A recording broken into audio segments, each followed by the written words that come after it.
माता सती परीक्षा लेने गई। क्या बनकर गई? सीता। और परीक्षा में फेल होकर के आ गई। राम जी ने पहचान लिया, माता जी अकेली घूम रही हो, शंकर जी कहाँ हैं? माता जी के तो पसीने छूट गए। अब क्या करें? अब तो आंख बंद कर लिया माता सती ने। जहां जहां माता सती देख रही हैं, वहां वहां राम दिख रहे हैं। कई बार जिद्दी होता है ना, जो अपनी बात साबित करना चाहता है, जो सत्य को स्वीकार नहीं करना चाहता। माता सती ने सत्य को स्वीकार नहीं किया। राम कण-कण में दिखाई पड़े तो आंखें बंद कर ली और जाके शंकर जी से झूठ कह दिया कि कछु ना परीक्षा ली न गोसाई, मैं आपकी तरफ प्रणाम करके आ गई, मैं कोई परीक्षा नहीं ली। फिर भगवान शिव ने माता सती का परित्याग कर दिया। स्त्रियां अपने पति से झूठ बोलने लग जाएं तो क्या होगा? शंकर जी ने ऐसी स्त्री का त्याग कर दिया। शंकर जी ने माता सती की ओर फिर नहीं देखा। क्यों नहीं देखा? क्योंकि सती ने गलती की। क्या गलती की? सती ने सीता मां का रूप धारण कर लिया। और सीता कौन है? माता। शंकर जी अपनी माता मानते हैं।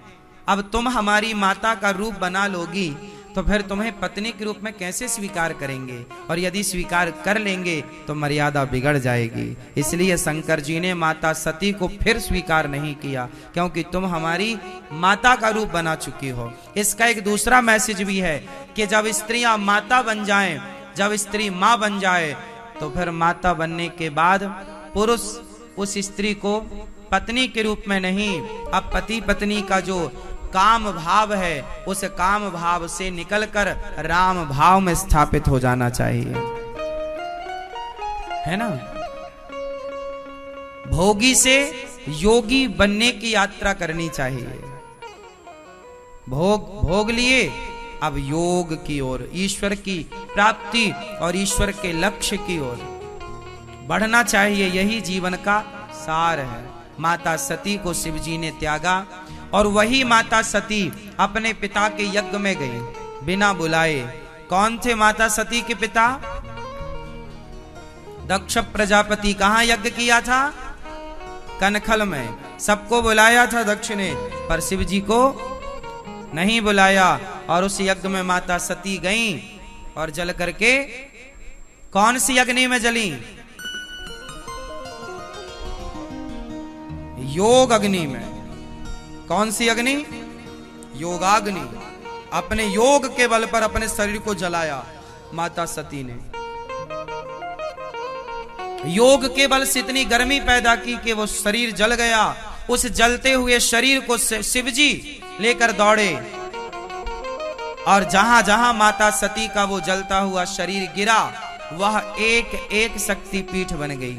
52 जगह पर माता सती के अंग गिरे, जिसमें 51 शक्तिपीठ तो भारत में ही पहले पाकिस्तान था, बंटवारा हुआ तो हिंगला शक्तिपीठ पाकिस्तान तरफ चली गई। चूंकि वो वहीं थी, बंटवारे में वो भूमि पाकिस्तान के कब्जे में चली गई, तो वो शक्तिपीठ भी पाकिस्तान के कब्जे में चली गई। हिंगला शक्तिपीठ। 51 शक्तिपीठ भारत में।